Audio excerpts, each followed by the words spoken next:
పార్వతీపురం మాన్యం జిల్లా కురుపాం నియోజకవర్గ కేంద్రంలో మాజీ ఉప ముఖ్యమంత్రి పాముల పుష్ప శ్రీవాణి ఆధ్వర్యంలో సామాన్య ప్రజలపై మోపుతున్న విద్యుత్ భారాలపై నిరసన తెలుపుతూ వైసీపీ పార్టీ శ్రేణులతో ర్యాలీ నిర్వహించారు.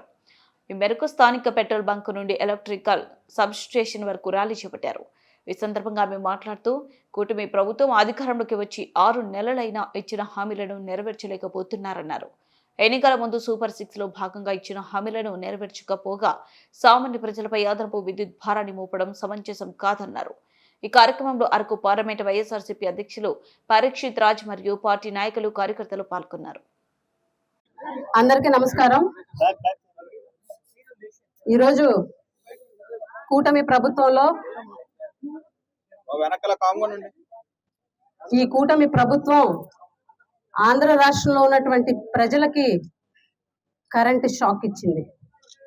ఈరోజు రూపాయి కాదు, 2 రూపాయలు కాదు, ఏకంగా 15,500 కోట్ల రూపాయల విద్యుత్ ఛార్జీల భారాన్ని ప్రజలపై మోపి ఈరోజు జలగల్లాగా పీల్చేసేటువంటి పరిస్థితి కనిపిస్తుంది.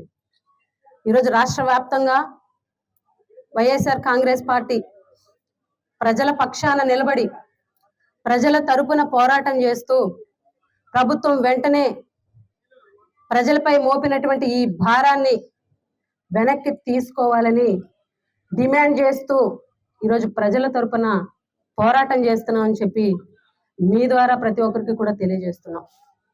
ఈరోజు ఈ రాష్ట్రంలో ఏ ముఖ్యమంత్రి కూడా ప్రభుత్వం వచ్చిన 6.5 నెలల్లోనే ఇంత పెద్ద భారాన్ని ప్రజలపై మోపినటువంటి పరిస్థితి గతంలో ఎప్పుడూ లేదు. ఈ రాష్ట్రంలో 17 మంది ముఖ్యమంత్రులు పనిచేశారు. ఏ ముఖ్యమంత్రి కూడా గద్దెనెక్కిన